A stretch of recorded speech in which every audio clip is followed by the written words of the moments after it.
Craft matters, in small ways, like how a coffee is brewed, and in not so small ways, like how your money is cared for, which is why for 160 years, UBS has elevated banking to a craft, tailoring unique strategies that combine human expertise with the latest technologies, all happening across 24 time zones and 12 key financial hubs, with you at the heart of it all. UBS. Advice is our craft.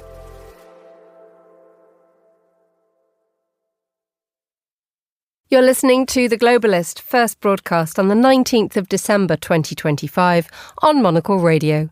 The Globalist, in association with UBS.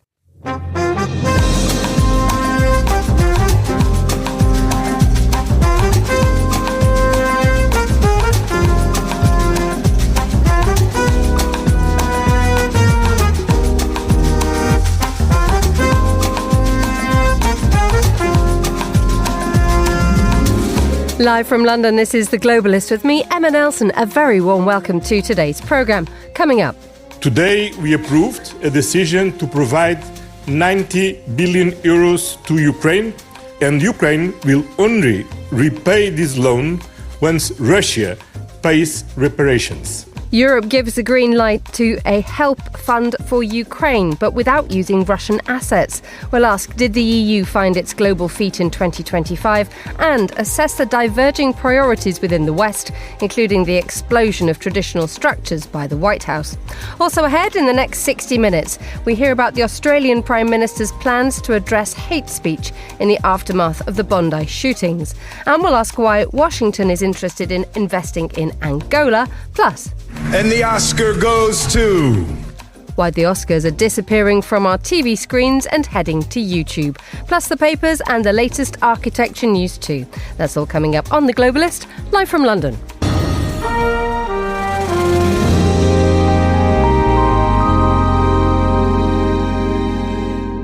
First, a quick look at what else is happening in today's news. The social media platform TikTok and its Chinese parent company ByteDance are to sell the company's US assets to do a joint venture led by American investors.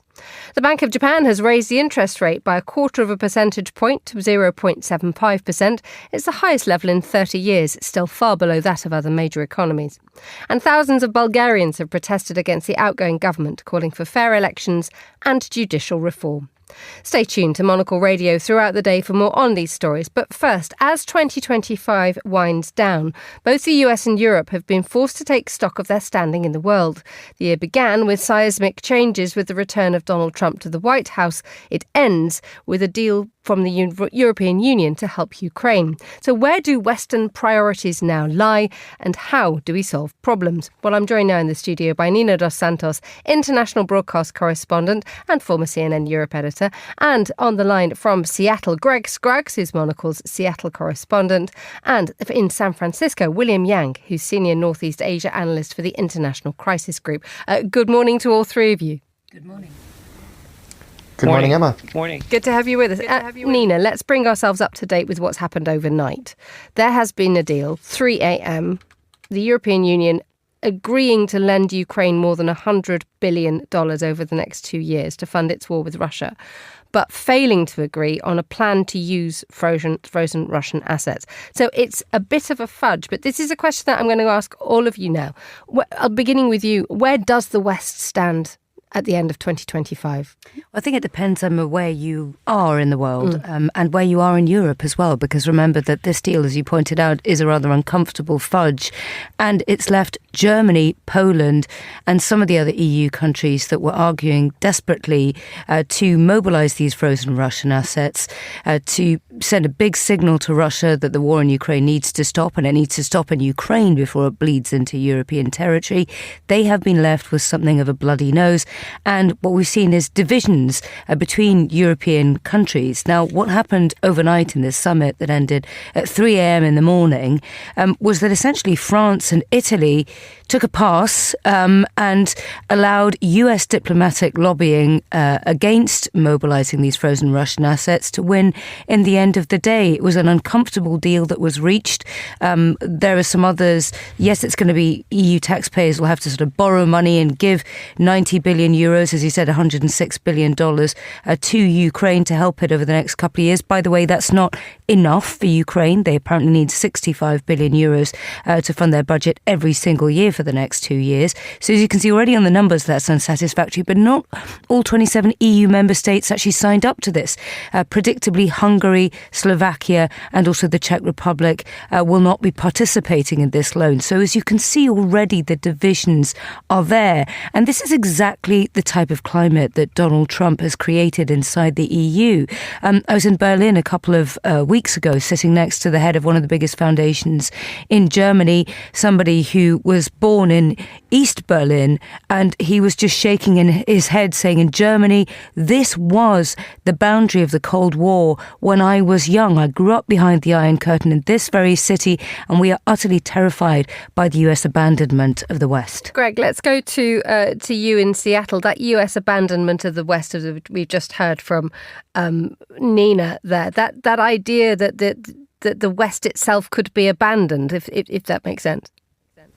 Well, all we have to do is compare the figures. While the Europeans were putting together this, billions and billions for Ukraine, the U.S. Congress was also busy this week. They passed the National Defense Authorization Act. This is the annual spending bill to fund the military.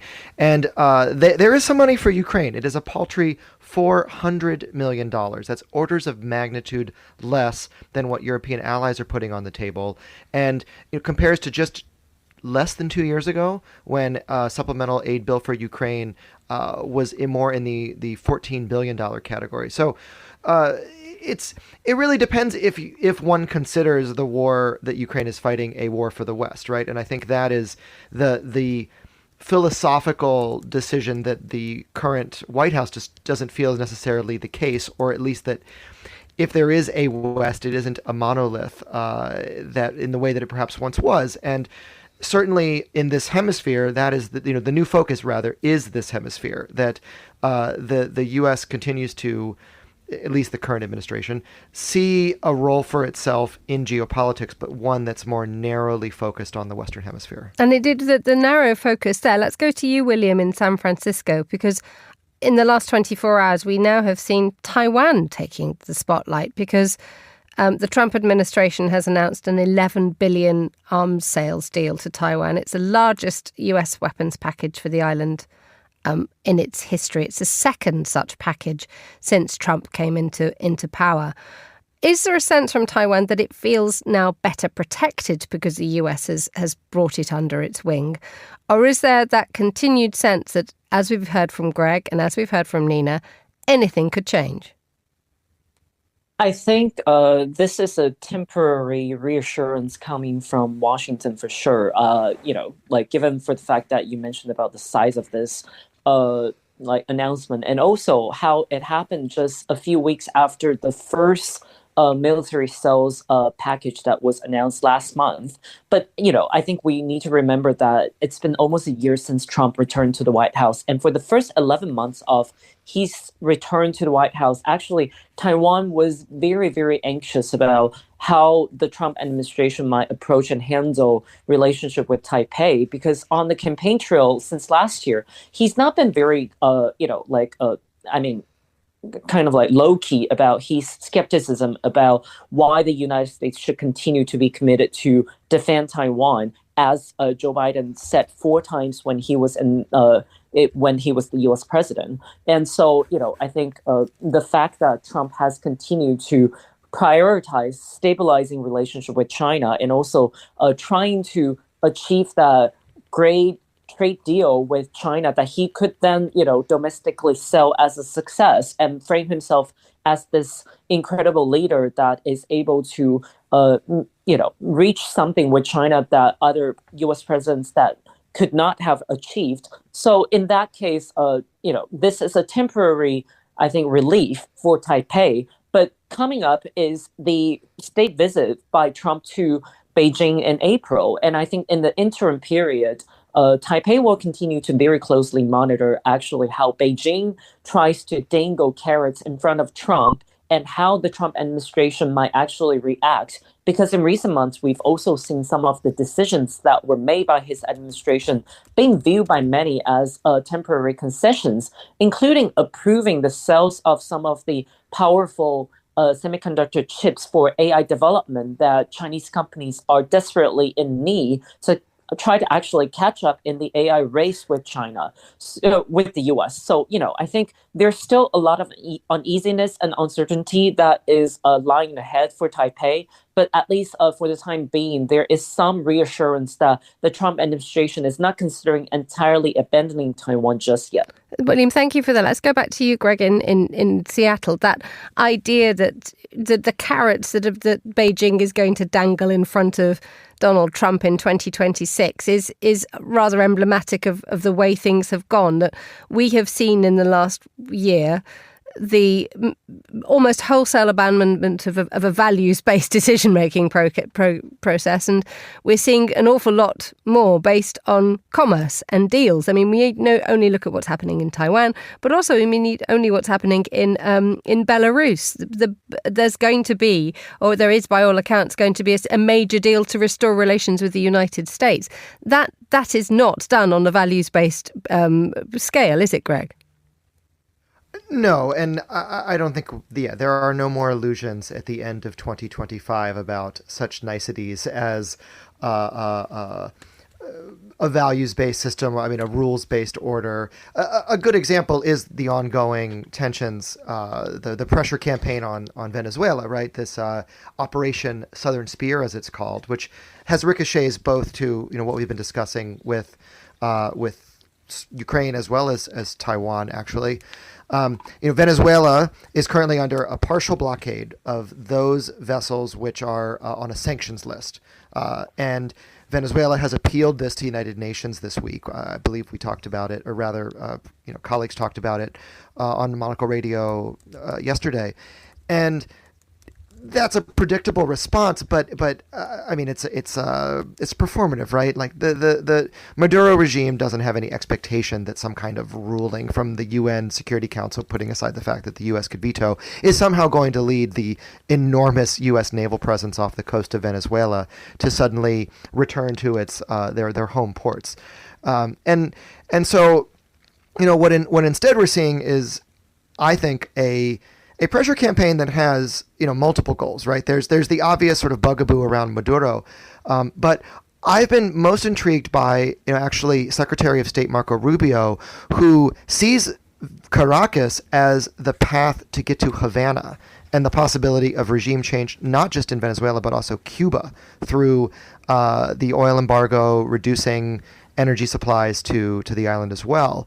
And then lastly, to connect it to Taiwan, I was reading some fascinating legal analysis that this U.S. blockade, if indeed it results in a change of government in Caracas, could be a kind of precedent setting for the Chinese were they to ever blockade Taiwan, which is considered a step that they might take in an eventual attempt to take the island.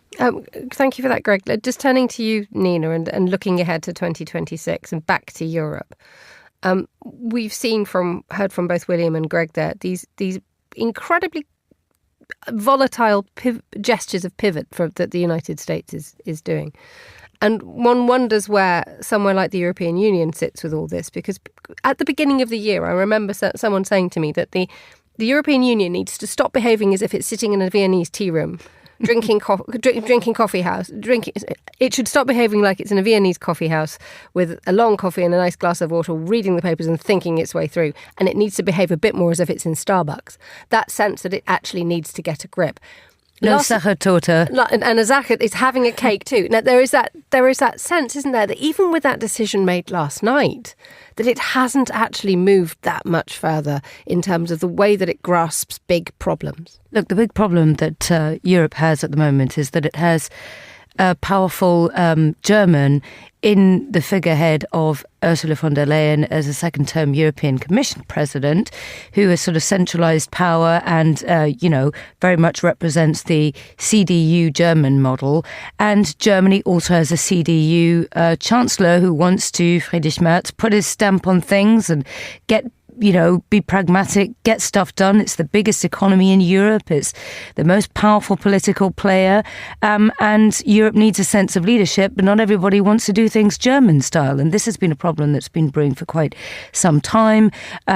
If you look at, for instance, what was agreed overnight, as I said before, there was that, as you called it, EU fudge on Ukraine. But the other thing we should talk about, and this relates to Latin America that Greg was talking about, is that they also kicked the Mercosur deal down the can until at least the start of next year, which speaks to this sort of unravelling of the idea of multilateralism itself as a project. Donald Trump has been able to sort of pick off various countries with bilateral commercial deals, as we've covered over the last year. He's going to be in a rush to perhaps do more of that. There's a fear ahead of the US midterms in a year's time. And so the EU itself is one of those big multilateral consensus-driven, largely, projects. And so the actual model it has is kind of under threat. And that's something that they really have to get to grips with as an existential crisis at a time when obviously their economy is in the doldrums and it's getting rocked by US trade policy. Finally, quick question to you, Greg. I need you to stare into your crystal ball past the 20th of January 2029. What provision is being made for a post-Trump America? Sorry about that. Wow, that's quite one to throw at me. 2029. I'm barely grappling with the fact that we're heading into the new year. I mean, the way I've been understanding it is that you cannot just dial the clock back, right? So enough of the changes being made by the current administration, whether that's domestically cutting the federal workforce drastically, something I've been covering, for Monocle and elsewhere, or changing essentially its fundamental relationships abroad, military posture, alliances, that sort of thing. Even if you have the most conciliatory Democratic president imaginable on January 20th, 2029, there does seem to be some fundamental changes that the American electorate elected this man twice now. It's not an aberration. There is something in the American body politic that the rest of the world has come to understand, appreciate, and perhaps get a grip with, that it's changed. Greg Scruggs, thank you so much for joining us on the line from Seattle. My thanks also to William Yang on the line from San Francisco and Nina Dos Santos in the studio right here in London. You're listening to The Globalist.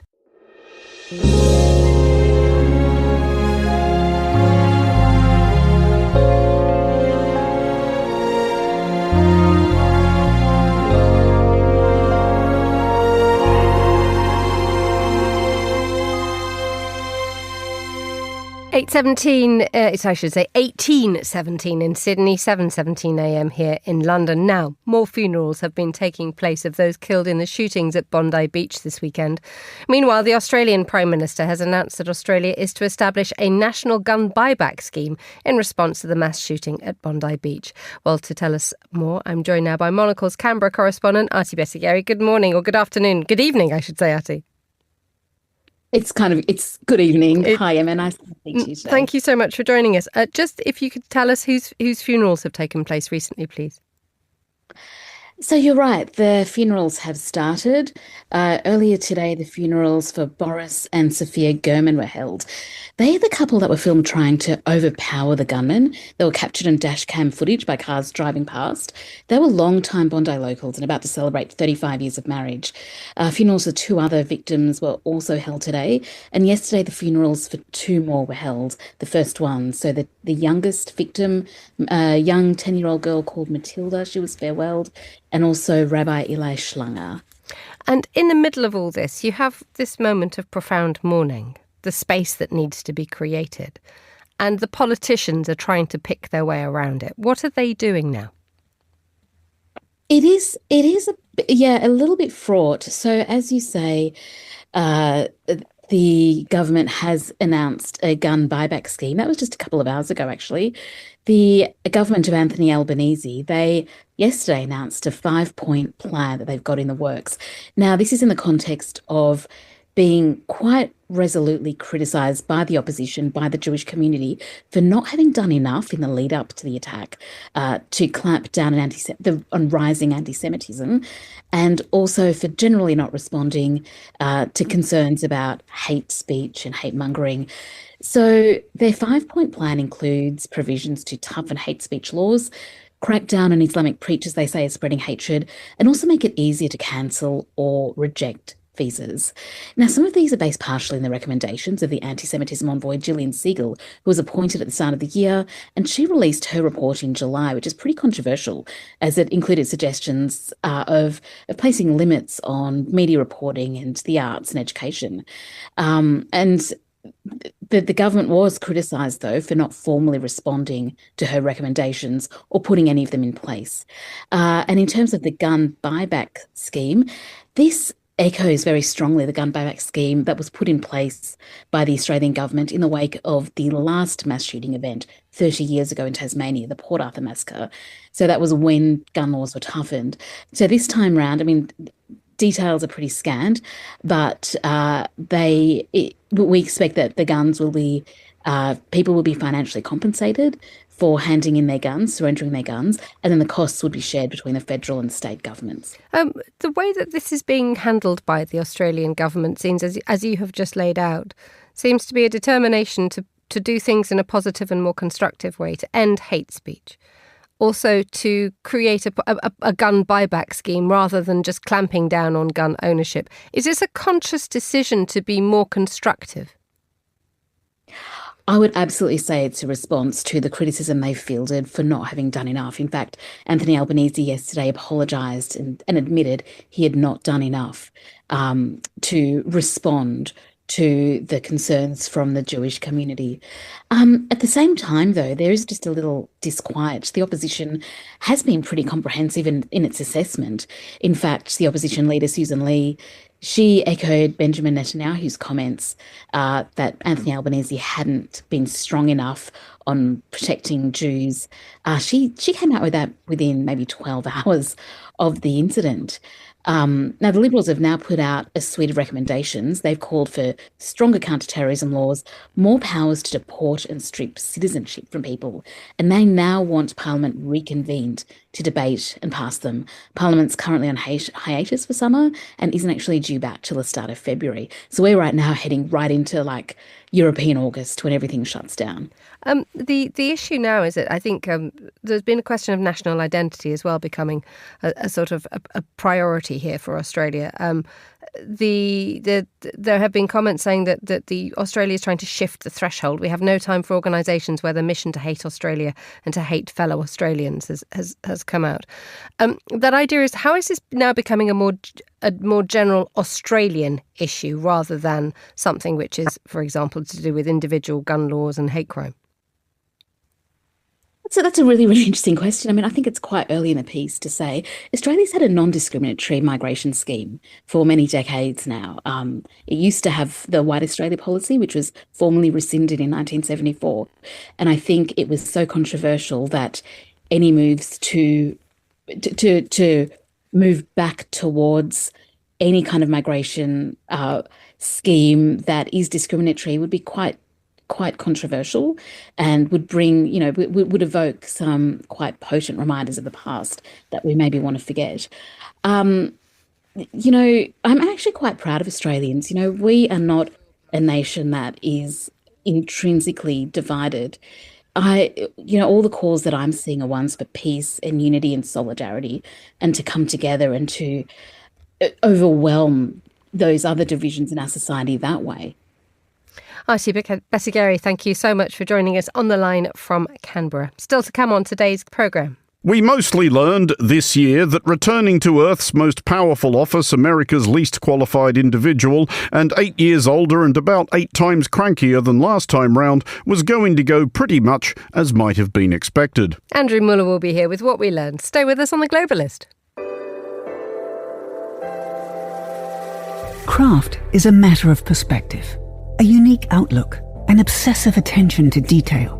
With UBS's Chief Investment Office House View, we're focused on identifying the latest investment opportunities and market risks to help you achieve your financial goals, so you get the big picture broken down into thought-provoking insights. Delivered daily and curated by over 200 globally connected, locally active analysts. UBS. Banking is our craft.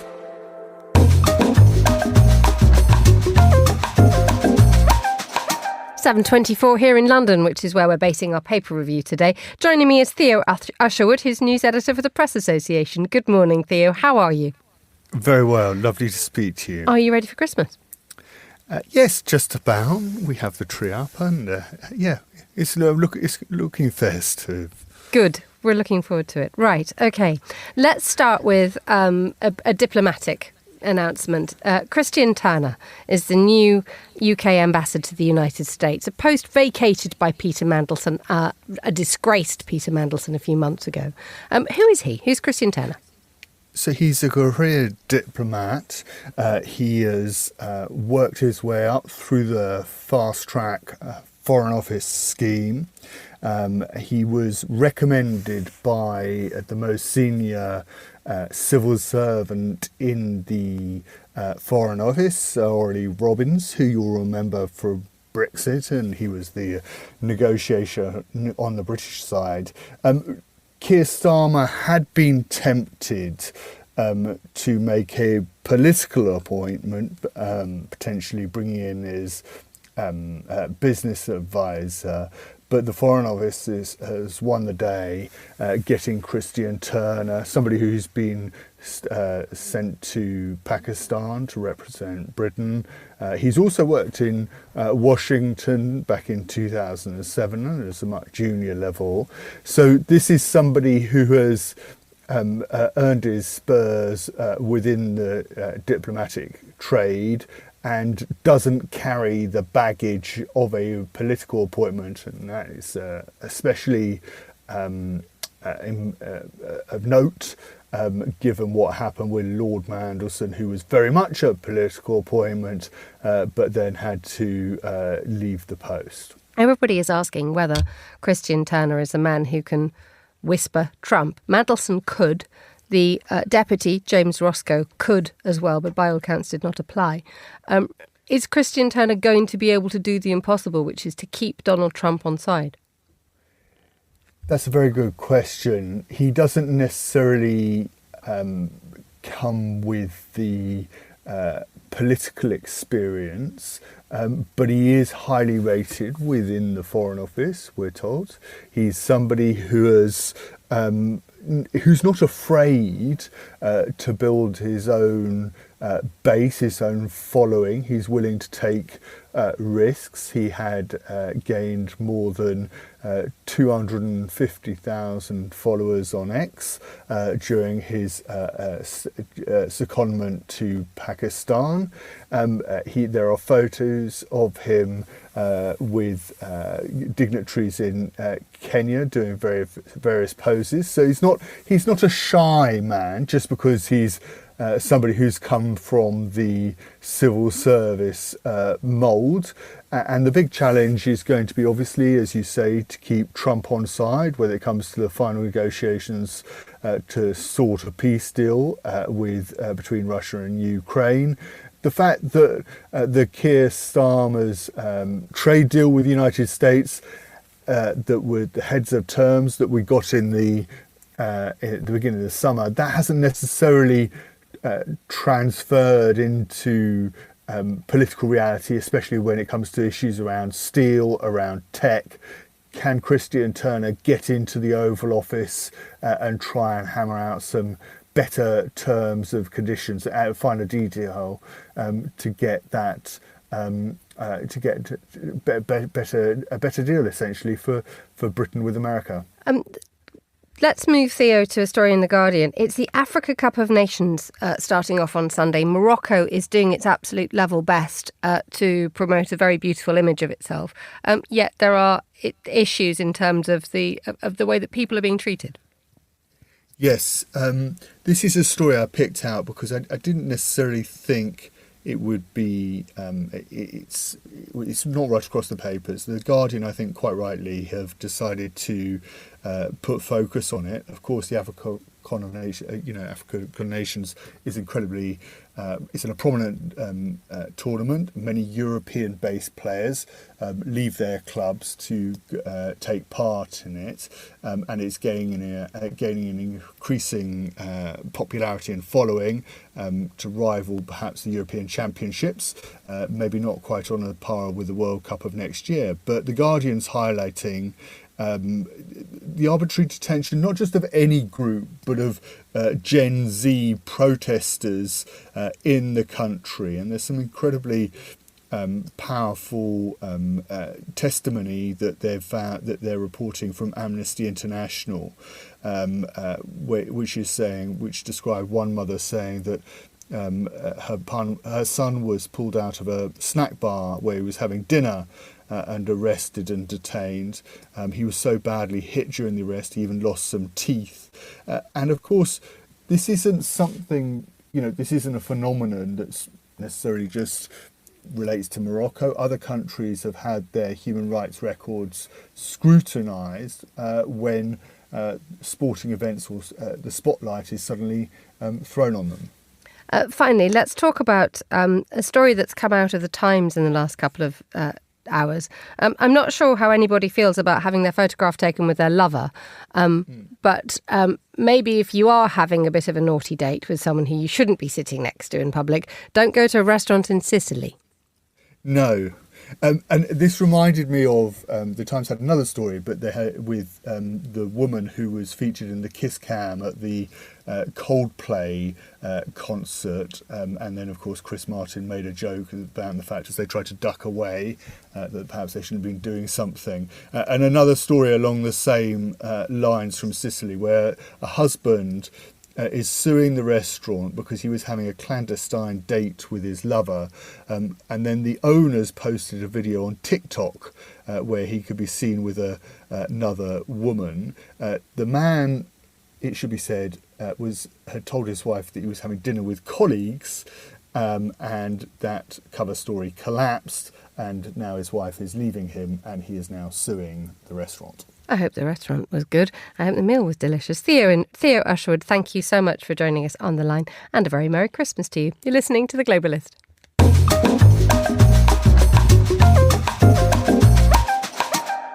The social media platform TikTok and its Chinese parent company ByteDance are to sell the company's US assets to a joint venture led by American investors. The move will enable TikTok to avoid a US government ban. The Bank of Japan has raised its interest rate by 0.25 percentage point to 0.75%. It's the highest level in 30 years, but still far below that of other major economies. Democrats in the House Oversight Committee in the US Congress have released more images from Jeffrey Epstein's estate. A number of wealthy, powerful men are pictured, as well as what appears to be women's passports. And thousands of Bulgarians have protested against the outgoing parliament, calling for fair elections and judicial reform. Demonstrators want an end to what they describe as endemic corruption in the European Union's poorest member state. This is The Globalist. Stay tuned.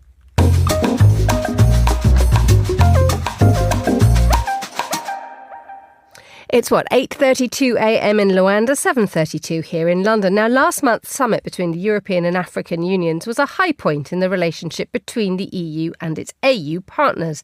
It also gave the host country, Angola, a moment in the spotlight. But it is now Washington that is making a big play for influence in the region, especially in Angola itself. Money is pouring in from the United States. And I'm joined now from Johannesburg by Marisa Lorenzo, who's a political and economic risk analyst with a focus on Angola. Welcome back, Marisa. Good to have you.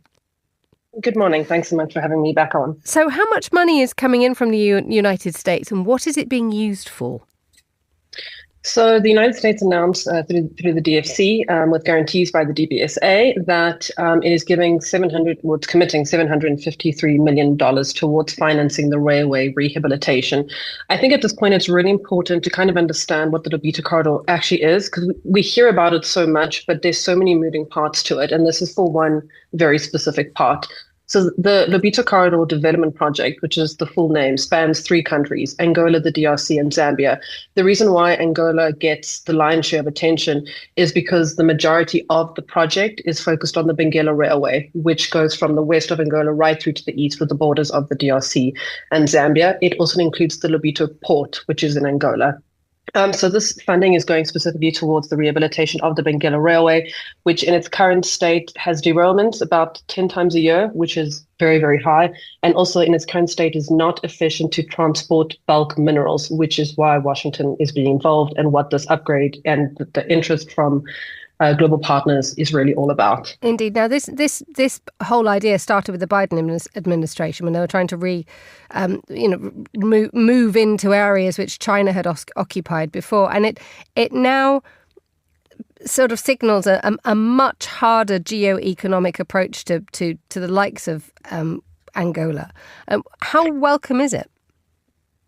Yes, I think it's really good to point out that this did start underneath the Biden administration because, so often in politics, and I think especially with the US, because Trump, really comes in with a bang and it looks like he's breaking everything and starting things afresh. We have seen continuity in this, which obviously would have been a relief for Angola. I think specifically securing this funding is also a very big moment for the country, for 2 reasons. What really struck me about seeing the news yesterday was that it was framed as really positive news coming after months of delay. But then there was no really real explanation as in what has the delay been. And what we can see, because the Development Bank of Southern Africa has been brought on, which is the DBSA, is that the Angolan state needed to take on guarantees for the funding that the DFC is going to put up, which tells us that Washington has been a little bit nervous about backing this project. But if it can get credit risk guarantees, which it's now gotten through the DBSA, it might be more willing to move ahead with it. Then for the Angolan administration currently, which is led by President Lourenço, he's really tried to make the Lobito Corridor Development Project his legacy, and he's running out of time. He's been in office since 2017. He's due to leave office in 2027. And he really, really wants this to be, the hallmark of his presidency as the president who pushed forward this project. I think just one thing also I wanted to point out is that since the end of the Angolan Civil War in 2002, there has been talk about reviving this railway, which was actually a colonial project and built in the early 1900s. China actually came in between 2006 and 2014 and rehabilitated part of the Benguela Railway. So this has always been a kind of really strategic and focused project for global partners, again, to facilitate the export of bulk minerals in a shorter route rather than coming through South Africa. In the long term, what does Washington want in return? Well, this would help the US just purely because of where it's located. And it would also make the export of minerals a lot faster, which, just kind of makes it more efficient. So if we look at Southern and Central Africa at the moment, most of the minerals are being exported through South Africa, which is, moving in the opposite direction. But because export infrastructure is not well developed in Sub-Saharan Africa, except for South Africa, this has been very, very difficult to change. We've seen China move in, from the early 2010s, coming in and kind of taking over a lot of that export infrastructure, building roads, supporting railway. And what we've seen actually since the 1960s is that China has managed to get a very big hold on Zambia, because that was when it built the Tazara Railway to facilitate exports, again, bypassing South Africa, then an apartheid state, and going up through the east, giving it the shortest route to China. The US kind of wants to do the same thing. It wants to get a shorter route through the Atlantic, and that's what Angola can offer it. And this is how it thinks it might be able to get its hands on more so-called critical minerals, since that's the phrase of the day, but also not have to rely on Chinese-built networks. It places Angola in a particular position, doesn't it? Because there are now the US, as you mentioned, China, and indeed Europe, and indeed South Africa, all wanting a slice of Angola. I mean, where does this leave the country, which will have to give up something, because no one does anything for nothing, but at the same time has this this pick of suitors? Well, actually, Angola is very happy with the US involvement. So, historically, there's always talk about Angola being aligned with Russia, which isn't correct. Obviously, it was very closely aligned with Cuba, which was then aligned with the Soviet Union. But what we really saw under President Lourenço when he came into office in 2017 is he was very, very eager to improve ties with the US. And this has been a core focus of his time in office. I think this is actually the main legacy, when we sort of assess maybe 10 years after he's left office, this is the legacy that he will have left. taking Angola out of, only being seen as a kind of Soviet country to one that is much more closely aligned with the US. I mean, he even got a face-to-face meeting with Joe Biden. Joe Biden was the first sitting US president to ever visit the country when he visited last year. So for Angola, in terms of the pick of suitors, they are very, very happy at the moment with the US. Of course, the risk, and I think this is where, the DOC was hesitant, is that because there is an election coming up in 2027, there's no guarantee of policy continuity. We could get, if, say, the ruling party, the MPLA, wins the election again, we could get in another president. And because presidents have a lot of power vested in them in Angola, it could invite policy change and see a pivot away from the US. But I think, like most countries, Angola will always play all sides that suited. But definitely for the moment, it's very happy about being one of the US's most, and actually very few, trusted allies in Africa. Marisa Lorenzo, political and economic risk analyst in Johannesburg. Thank you so much for joining us on Monocle Radio.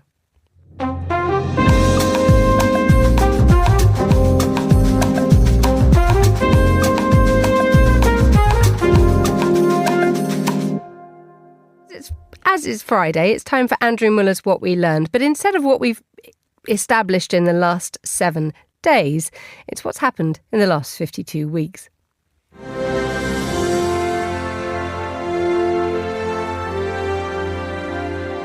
We learned this week that the producers felt that we should try to extend ourselves. Oh no. Our response exactly. We learned that with year's end approaching, we were being encouraged to take a longer view, and instead of, as usual, linking 3 or 4 vaguely amusing items from the week's news with silly sound effects and choruses of Monocle staff having their time wasted, I have all the time in the world for you, of course. It's my favourite time of the week. It's a highlight. I'll see you there in just a second. Thanks all, appreciate it. We should instead reflect on what we learned in all of 2025. After all, a lot of stuff did happen, and you'd reckon that between it, the sum of human knowledge should have been enlarged somewhat. We learned back in April, for example, of the futility of waging a trade war against remote islands inhabited by nobody at all. More bizarre still, the remote Australian territory of Heard Island, also tariffed 10%. Those tariffs may be hard to collect, though, because its main inhabitants are penguins. A proposition one might have assumed did not require empirical testing, but every day's a school day, and we can now tick that one off. In the hope of underpinning this lesson with some pertinent numbers, or at least padding out another 20 seconds of this week's monologue, we did contact the press office of US Customs and Border Protection asking for some figures re how much they had actually collected in the way of tariffs on imports from the Heard and McDonald Islands, but they merely sighed somewhat wearily and hung up on us, which I think we can all agree is no way to respond to the honest inquiries of diligent reporters seeking to assiduously represent the interests of their listeners. Come on. Just get on with it. You know, I was going to say right here, so without further ado, but just for that impertinence, here's some further ado. I can't remember if I left it really nice. Do you actually take a photo of it and I plug it out? I really like it. I'm actually quite worried about it. There's more where that came from if you don't behave yourselves. Anyway, we mostly learned this year that returning to Earth's most powerful office, America's least qualified individual, and 8 years older and about 8 times crankier than last time round, was going to go pretty much as might have been expected. I'm really good at this stuff. Your countries are going to hell. Or not, for we learned that President Trump, seeking perhaps, who knows, to atone for the division and suspicion he had sown on his previous watch, was now absolutely focused on bringing peace to our rancorous world, including between countries which had never fought with, conceivably never heard of, each other. Cambodia and Armenia, it was just starting and it was a bad one. Think of that. We also learned that the president was no less resolute in his program of domestic reform, for which he also found the time to furnish his own metaphor. The dramatic images, what was once the East Wing of the White House, now a pile of rubble. For we learned that the White House was not the only American institution Trump was intent on demolishing, though he did at least spare the remnants of the rest of the US federal government the redecoration of the ruins with what very strongly appeared the contents of a storage locker acquired in the auction of the effects of the late Uday Hussein. You might have noticed some changes to the Oval Office since President Trump moved back in. Specifically, more and more gold. Ornaments on the walls and adorning the fireplace. Door frames outlined in gold paint. Anyway, we learned that the world would have to do substantially without US foreign aid, US security guarantees, US environmental and climate programs, honestly pretty much any idea at all what the US was going to do, say, or think from one day to the next. We learned basically that we would have to learn to live with the mightiest superpower ever gathered beneath one flag, apparently doing foreign policy by flinging darts at a whirling globe. We need Greenland for national security and even international security, and we're working with everybody involved to try and get it. What I'd like to see, Canada become our 51st state.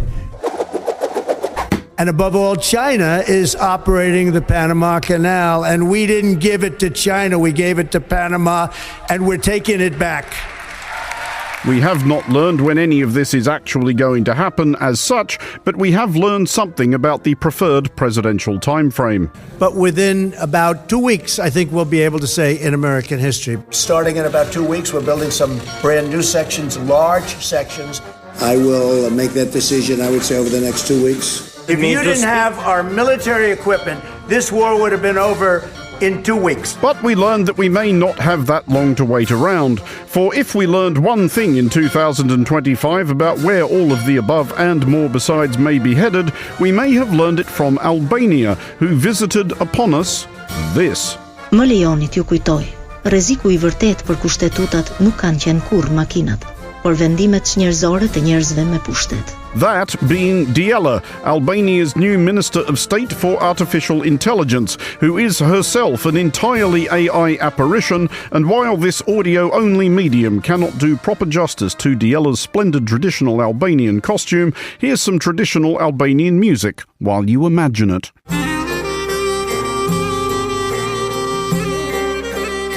We subsequently learned that Diela was to be endowed with not fewer than 83 parliamentary assistants who will keep notes on parliamentary proceedings and, somewhat more ominously, offer advice to their flesh and blood colleagues, though it is not clear when we can expect this advice to tilt towards counsel that we wretched organic life forms submit to being pulped for biomass to fuel our new chatbot overlords, or indeed, as in this instance, overladies.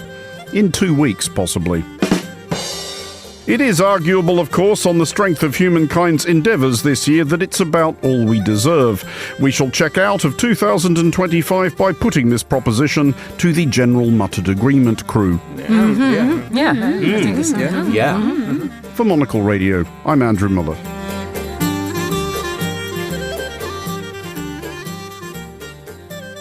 Thank you, Andrew. And Andrew will be back in 2026 with more What We Learned. You're listening to The Globalist. IQ, EQ, and AI. 3 components key to the craft of innovation at UBS. Because to stay ahead in a rapidly evolving age, you need a partner with decades of experience, endless passion for the work, and a finger on the pulse of leading technologies. Bridging human expertise with artificial intelligence, all to elevate you. UBS. Banking is our craft.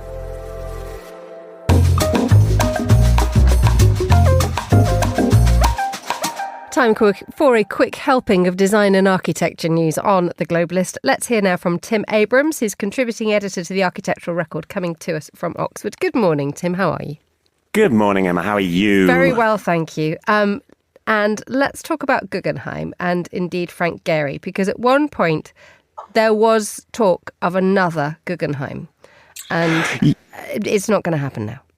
There are multiple Guggenheims around the world. There was going to be another Guggenheim Bilbao. The idea was that the 1997 project, which put post-industrial Bilbao back onto the tourist map and drew in millions of visitors and revived the economy of the ailing industrial city.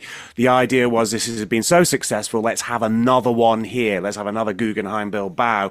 And the idea was, perhaps unfortunately, to expand it into what can only be described as one of the most beautiful areas in northern Spain, the Urbanism region, which is an incredible natural reserve. Now, there's been plans for a long time in the north of Spain amongst governments to try and expand the tourist offering into this region. And the Guggenheim, because of its success, was seen as a means of entering into this arena, this beautiful area made up of marshes. It's the estuary of the Oca River, surrounded by small hills, a unique landscape, a birdwatcher's paradise, ospreys, Eurasian spoonbills, great bitterns. And the idea was that two smaller museums projects would be secreted into this landscape very gently, and the Guggenheim could spread into this area and tourism could expand out from the central Bilbao area. Unfortunately, though, it also required a major tunnel, which would have been constructed through a mountain separating Greater Bilbao with the Urbanism estuary. There was huge protests locally, and they have been successful.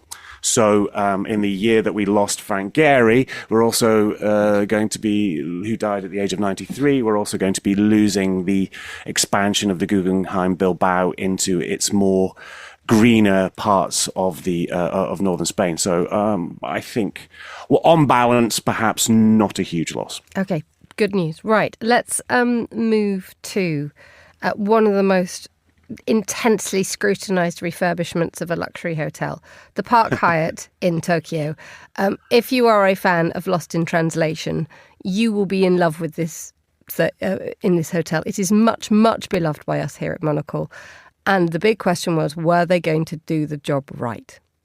They were under extreme pressure to, when they were developing the Park Hyatt. Sofia Coppola herself, when she was interviewed by Vogue about this, was really concerned that the unique qualities that she'd identified in the Park Hyatt hotel in Tokyo for the filming of Lost in Translation were going to be lost. I think she can be, although I haven't heard what her thoughts on what actually was delivered, I think she's going to be happy. It's an incredibly sensitive adaptation. Effectively, the hotel is the third character in that film. If you can remember, it's Bill Murray, Scarlett Johansson, and the Park Hyatt.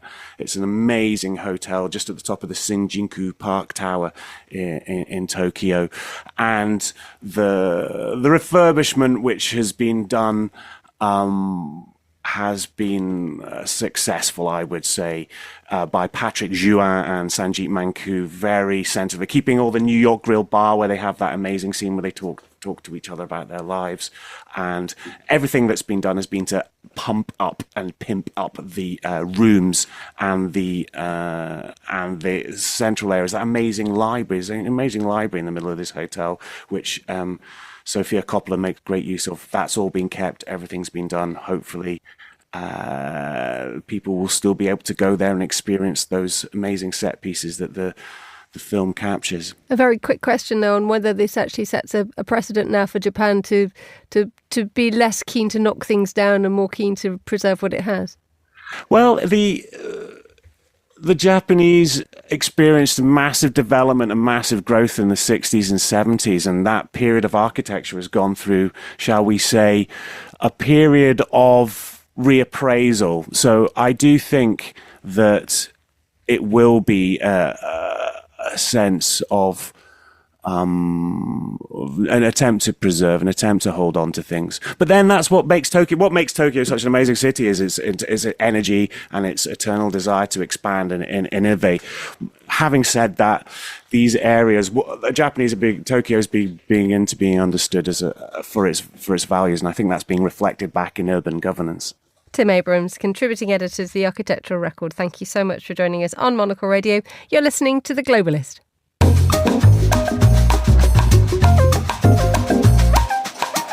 Now, the world's most famous awards to celebrate the big screen are leaving the small screen to go to arguably even smaller screens. From 2029, if you want to watch the Oscars, you'll have to go to YouTube. And I'm joined now from Chicago by the film critic and regular Monocle Radio contributor, Karen Krzanovich.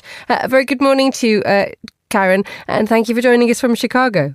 That's my pleasure. Good morning to you. Right, so tell us what's happening, please. I am so excited about this. Now, I'm not one of these people that runs to YouTube and watches everything, although my electrician is. And I know that people love looking at YouTube and they watch it and then they learn a lot from it. It's a real go-to for people. And one of the things that is a struggle when you love movies the way I do, and I'm sure you do too, is you want to watch the Oscars and you can't. You have to log on somewhere or get an illegal stream, or you've got to pay an extra thing.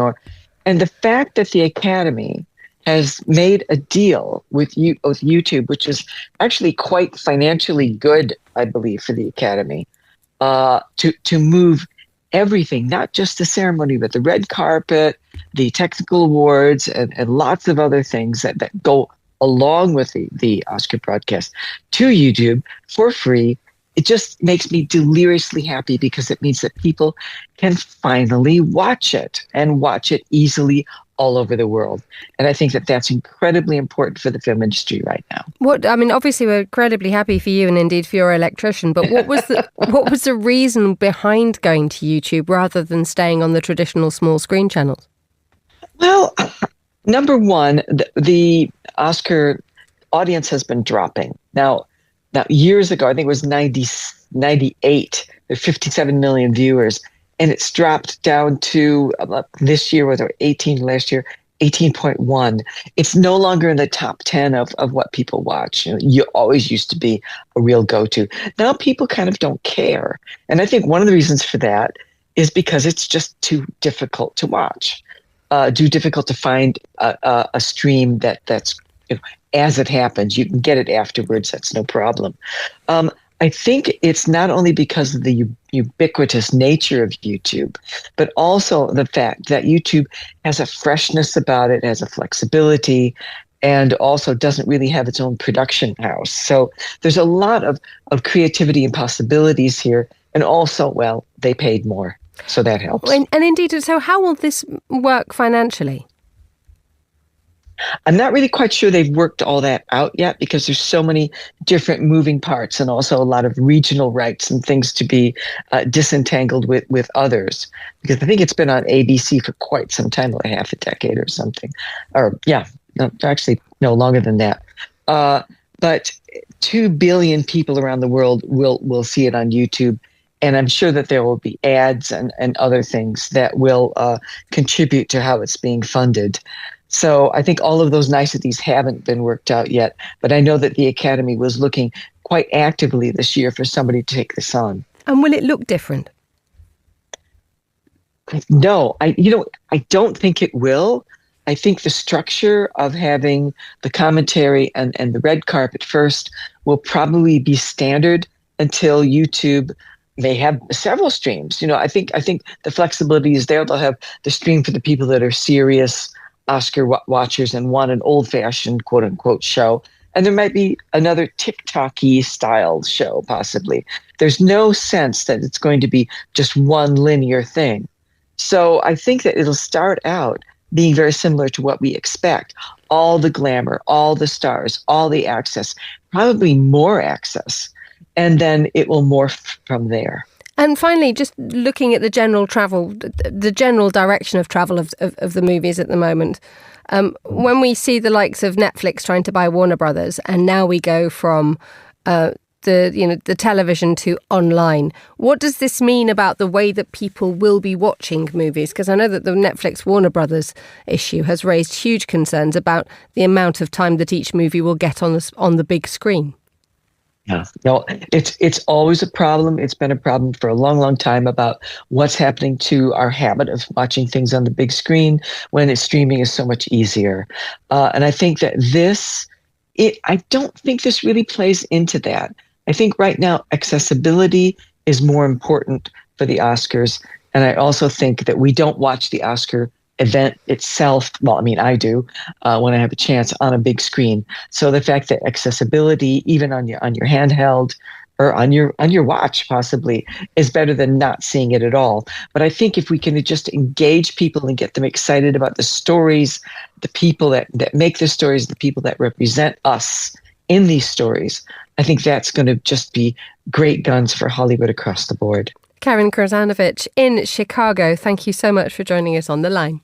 And that's all the time we have for today's programme. The warmest of thanks to all my guests and to the producers Anita Riotta, Laura Kramer and Chris Chemak. Our research was Joanna Moser and our studio manager was Christy O'Grady. After the headlines, there's more music on the way. The briefing's live at midday here in London, and The Globalist is back at the same time on Monday. Hope you can join me for that if you can. But for now, from me, Emma Nelson, goodbye. Thanks for listening. Have a great weekend.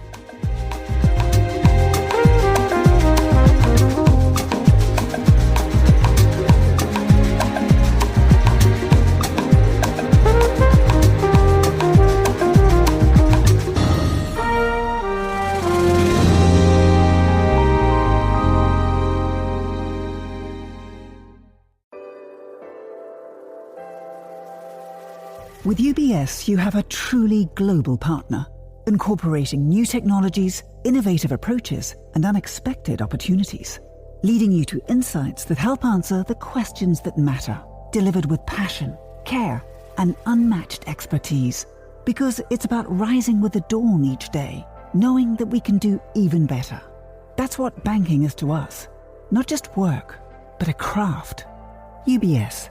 Advice is our craft.